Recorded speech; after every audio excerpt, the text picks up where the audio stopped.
The Earnestly Speaking podcast is a show that is founded on free-flowing conversation and may at times venture into mature subjects. Listener discretion is advised. Yeah, Earnestly Speaking podcast.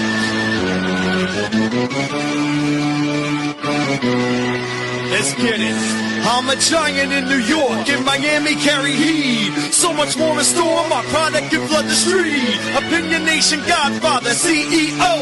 Puff in the late 90s, gon' see me blow. Oh, got my hustle on, no imitation of fad. Army of untouchables, Opinion Nation staff. Never an off season, homie, check the numbers. Heart throb in my own right, supplying southern comfort. Earnestly speaking, my ego is well fed.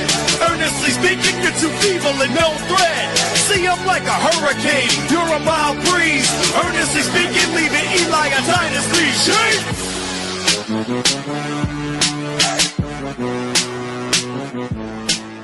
Earnestly Podcast, coming to you Sunday, January 19th, 2025.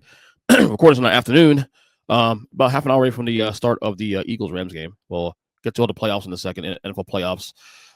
This is playoff Sunday, actually. We had two games yesterday. Commanders advanced to the conference championship game for the first time since 1991. Upsetting the Detroit Lions. The Chiefs, of course, do their thing, beat the Texans. In a game that most people are pretty pissed about, that the referees had control over. We'll get to that in a second. Well, I'll just cover all the NFL action on this show on Tuesday when we have the Student Game Report with Kyle Nash, as you do every Tuesday on this feed. But I wanted to talk to you guys a little bit about some stuff outside of sports for the time being, because today is the very last day of Joe Biden's administration.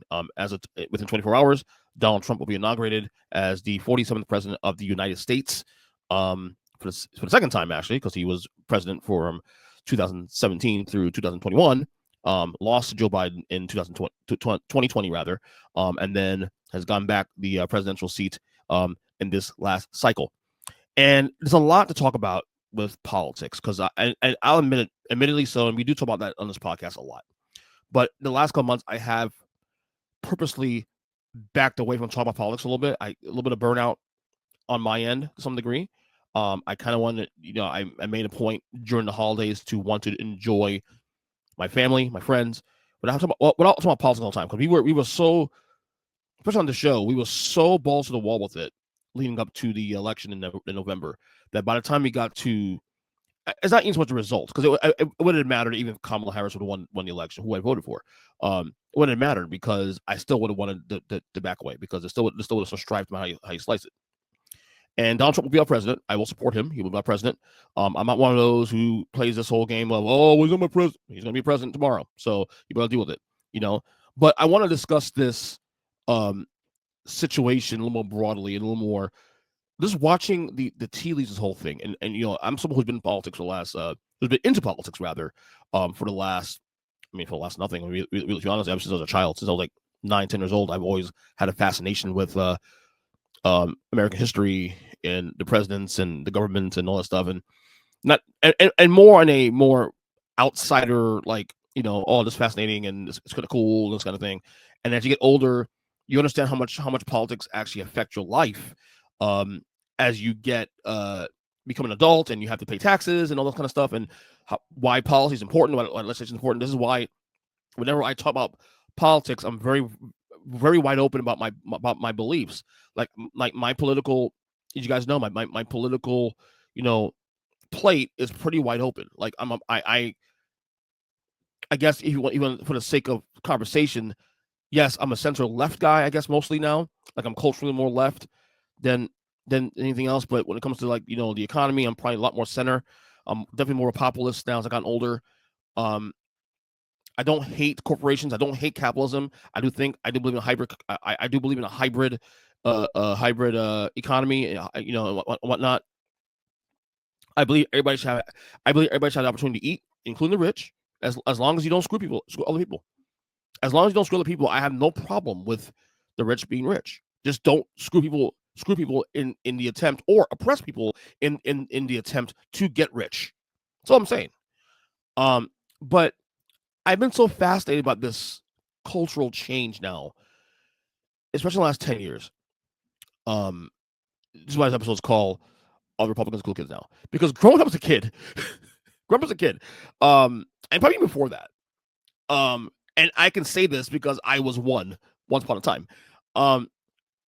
If you were a Republican and if you were known as Republican, it was looked at as like a ew or as a danger, stranger danger kind of thing. It was one of those things where like you look down upon if you were Republican, especially if you were a black Republican. Especially there was something to that oh, you're a black guy's Republican or black woman's Republican. That's bad. And I got a lot of that growing up because I was a lot more conservative growing up as a kid. Me being in church, of course, had a lot to do with that. But as I've watched these last 10, 15 years, from the Obama years, through obviously Trump, I did an episode back in October or November, rather, a couple months back before the election, where I stated that Donald Trump was the most influential politician of my lifetime. And the reason why I say that, and I continue to say that, and why even at this election bears true, is because this cultural shift we've seen the last 10, 15, 20 years is just mind-numbing. Like, it does seem like right now, yeah, by virtue of culturally speaking, and by the vibes right now of, you have to like this, and clearly, I have a lot of issues with some of the things that the rhetoric out there when it comes to like a lot of people on the right. But Republicans right now have the pulse on the culture right now. Most people now are anti-Hollywood. Most people now are anti-corporation, which is weird because Republicans have always been pro-corporations now. But have you seen now, Democrats have been accused now of being more of the elitist party, or just as elitist as the Republican Party. And because Donald Trump, not saying he is this, but he fancies himself or portrays himself as a populist, there's an attraction there. Added to the fact that he's very good at messaging in terms of like, when he speaks, people listen. He garners attention, whether you love him or hate him, garners attention. And it's just fascinating to see this cultural change in this last 10 years, even longer. I've been saying this, and it kind of bears true now based on how these election results have come in now. We've seen the data come in of the election since then. People, and look, I have a lot of people, friends on the left who still stand by this, and I completely disagree with them on this. They believe that the reason Trump won is because of misogyny and racism. And look, there is definitely some of that. No one's saying that's not the case. But as I keep telling people, then why is he going in his tent then? The same people that you may be friends with, that friends of mine that I'm friends with that I know are registered Democrats, also vote for Donald Trump. Not me, but friends of mine, and they're not racist. And if you're gonna call them racist and whatnot, then I don't have to do that. But it's just the massive cultural shift that we've seen in the last decade or so that's really fascinating. And I'm just stunned about how we're here now. Yeah, it does seem like right now in 2025, the Republicans are the cool kids. You see the inauguration now. All of a sudden, these celebrities now who were once like shitting on Donald Trump, Snoop Dogg is now performing at his pre-inauguration party on Friday, and he's getting shit from the left about that. And yet Snoop Dogg was on record back in 2017 for criticizing people for performing for Donald Trump at his inauguration, but he's doing the same damn thing 8 years later. So the hypocrisy is really bad there too. On top of that, and and to me, I don't care either way what you do, don't do. But it's just weird how this shift has happened now. It's just really weird, and I'll leave it at that. As I was saying earlier, today is Joe Biden's last day as recording this. As president of the United States, so I want to give a little bit of a letter grade for him. And really be honest about this with Joe Biden. I don't think the folks who, and it's important that when we do these things, you try to tune out all the noise on both sides of the aisle. You want to grade it based on what you think, what you see, what the policies that you championed. Did he match those things, and did he whatnot? And so when I really thought about Joe Biden's 4 years as president, and given when he took over, starting with COVID, an economy in a mess because of COVID, and all the challenges, I gave him a C+, because I thought he navigated that in the best way possible. Inflation was a I don't care what people say, inflation was a worldwide phenomenon, and in fact, the country our country probably did the best at handling that, getting jobs back down, getting job growth up again to where it's one of the lowest we've seen in the nation's history. Infrastructure is on the rise. Wages are up, not way up, but are up in comparison to where they were before. So Joe Biden, at the very least, was able to put a Band-Aid on a lot of the issues. Now, again, COVID was the anomaly here because, when you have a pandemic like we had, there's nowhere to go but up. So you also got to be very, very, use context with that too. But he did manage to get us out of that. A lot of Joe Biden's problems with his 4 years, and there's two massive ones. One was optics. And I always use that word in this podcast a lot, but it stands to be repeating. He's 82 years old. And I'm not an ageist because I don't mind my president being old so long as if that president can function. There are people in the government right now, okay, who are older than Joe Biden that actually do function pretty decent. Like, for all the crap we give Nancy Pelosi is a very good communicator, okay? The fact that she was able to get Joe Biden out of the paint and get Kamala Harris to take over the ticket in July of last year to run for president should tell you that she's still sharp, okay? So you have folks who are of age or older that are functionable or can function.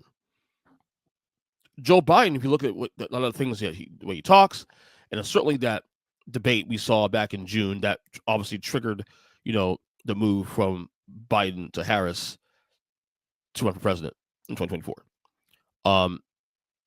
He obviously did not look like he was a functioning human being. This is real. This is. This wasn't about stutters anymore. He couldn't complete sentences. He was saying things and wasn't making any sense and whatnot. And you feel bad for the guy, but that's the reality. And for people who are not plugged in like we are, like I am especially, with politics day to day, you see that, and now you're wondering, well, what the hell? And here's Donald Trump, and granted, Donald Trump also has his own issues, but when you put both side by side, it's night and day. Donald Trump can function better than Joe Biden. Anybody that says differently is a liar. Okay, so you have that for starters. Okay, you have that situation for starters with Joe Biden when it comes to the optics and just looking old and sounding old and whatnot. And then you hear the rumors about just from inside after from inside the administration about how he has good days and bad days. Well, no offense, dude, but you're running the country. You're running. You have the biggest job on the planet. You got to be functional and fully transparent and full of mind. You can't have your good days, bad days kind of thing. Sorry, hate to break it to you. You're the president of the United States. Okay, we're passes there for that one. And then the one that ultimately tanked this campaign was the issue in Gaza. I remember people on this podcast. I'm not mentioning names, but you guys know what I'm talking about. Oh, Gaza, not an issue. Gaza's not an issue. The data proves me right. Look at Michigan and look how they voted in Michigan. Okay, again, the biggest Arab American, residents in all the country voted. 42% voted for Donald Trump in an area that was strongly Democrat. A area in Michigan, Dearborn, for example, that was run by a Democratic mayor who did not even endorse Kamala Harris because of Gaza. So again, I warned of this back 2 years ago about Gaza, and I said that this is going to be, if they don't have a strong position on how they're going to exit stage right on this issue with Israel, it's going to tank the campaign. And a lot of people stayed home too. Also, again, Joe Biden got 81 million votes in 2020.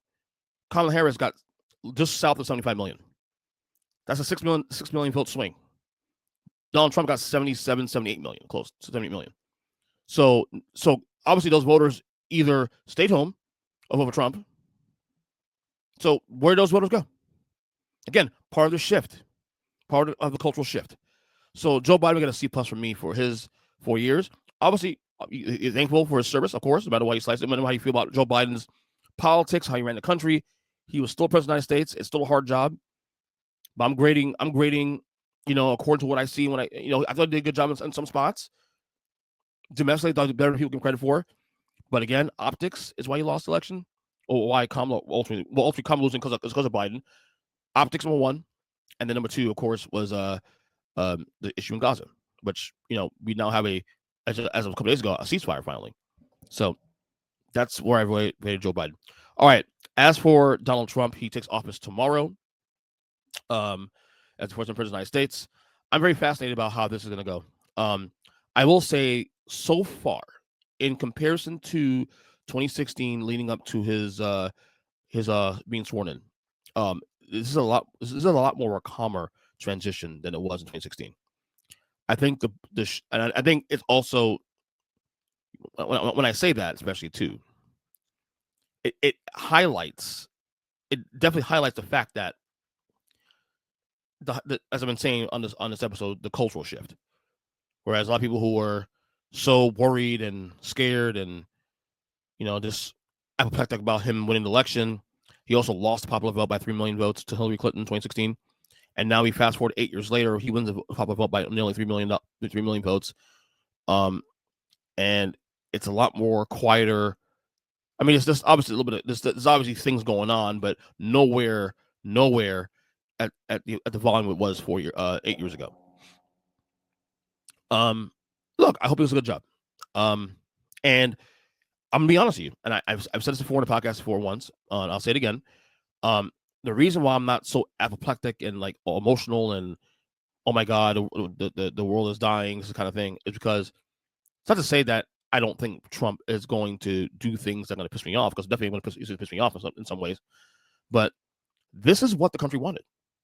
The reason why I am a lot more calm about this for me is that this is what the country wanted. Okay, 8 years ago, he lost the majority. He won the election by virtue of the electoral college and so some of the breaks he got there in certain states. That wasn't the case here. He won all 7 swing states. Okay, in this election. All right, he won a popular vote across the board. In states that are blue, he rose his totals closer. So in California, it's a very heavy blue state, but he gained more votes in those states than he had 4 years ago and even 8 years ago. So this is what the country wanted. So I can't get mad about it anymore, because ultimately I care about what my fellow man and woman, what they want, over your politics. I love my fellow people more than your politics. So if you can get mad all you want about him winning the election, well, the fact of the matter is, this is what the country wanted. And if you don't like it, well, then you need to become an activist, do things that are going to change the votes to make sure that he or people who are close to that, or that party itself, you can't stand doing an election again in the next 2 years and 4 years. Instead of sitting on your keyboard and typing things and being mad about it, how about you get out and activate and become an activist, or sign petitions? How about that? Keep telling folks, man. It's easy to sit there from your computer and your TikToks and all stuff and get all mad about it, and then get critical about why they voted for Donald Trump. Well, the fact of the matter is, they voted for Donald Trump. Find out why. Find out why. Instead of being mad about it, find out why. This is why I've been having conversations with some friends of mine who are known Democrats or centrists or people who are not Trump fans in 2020 or 2016 and now decide to go the other way in 2024. Have those conversations, man. They're important. Okay, and maybe then you'll find out. Oh, okay, that's what I'm missing. So instead of being in your feelings about all this shit, this is our reality. We're gonna have Donald Trump as president for the next 4 years, starting tomorrow. This is our reality. Get over it. And if you don't like it, then you need to start activating now. Because guess what? You got midterms in 2 years. If you're a Democrat and you're pissed off, you need to figure out where exactly your party is at now. Okay, you got midterms in 2 years. The plan should have been in action the day after the election. Okay, and I'll say some of the rhetoric from the Democrats I've seen in the last, and I'm not saying Democrat voters. This is the Democrat apparatus. The people top of the ticket. The Pelosi's, the Schumers, all of that, is that they have not learned yet. That now they want to throw trans kids on the bus and all this stuff and all this crap and not understand that the messaging is bad. Understanding that they're in my opinion, lack of populism is where they're losing voters, and have been losing voters since 2016, and probably before that. So, get your shit straight. And this, the fact of the matter is, it's happening. Deal with it. It's happening. All right. Last thing to get out of here. So TikTok was banned last night at about 11 o'clock.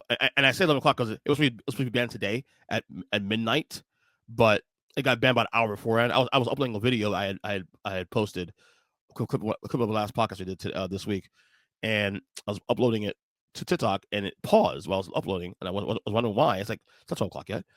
And it turned out I was getting messages coming in saying that TikTok is especially suspending until blah, blah, blah. Well, it's back now. It lasted 13 hours because at noon today, TikTok, President-elect Trump rather, had already said that he's going to sign a executive order to get a stay for TikTok to extend until they find a buyer, a U.S. buyer. How long is it going to be? We don't know.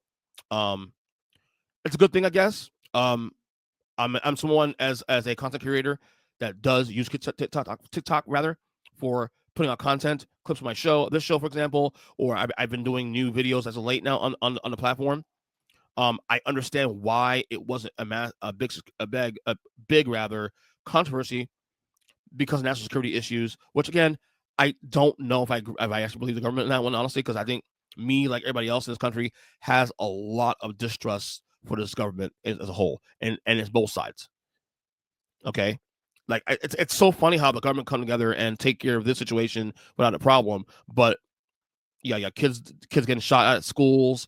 You got all this other stuff, the homeless problem, you name it, across the country, but they can figure out this issue. That's funny. It's funny to me, but on a personal level, I'm glad TikTok is back because I have been really, as someone who was very apprehensive using TikTok for years, and only in the last like maybe year, 6 months, I've been really active on there. I'm seeing a lot of engagement with people. I've gained a lot more followers on there. I've gained a lot more people. That's come on, follow this podcast through TikTok, which I'm grateful for, obviously. So our audience here for the show has grown because of TikTok, and I'm very, very grateful for that, obviously. But I hope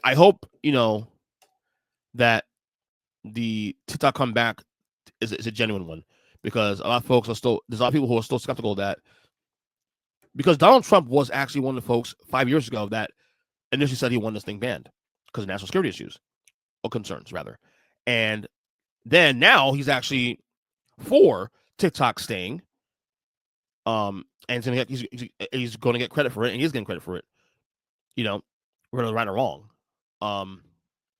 But am I glad it's back? Yeah. I put out content there, so it is what it is. But yeah, that's where we're at now. I'm gonna keep this short and sweet. Political talk, since we are crossing over a new era tomorrow rather, as Trump will be taking over as president of the United States tomorrow at noon. So that's for me. I am on X/Twitter at EJ7. Folks, also check out my YouTube page at Earnest Christian, youtube.com/Earnest Christian. TikTok, of course, I'm on there as well at Earnest Christian. We will talk to you soon. Enjoy the rest of your weekend. Enjoy football, and we will talk soon later.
Thank you.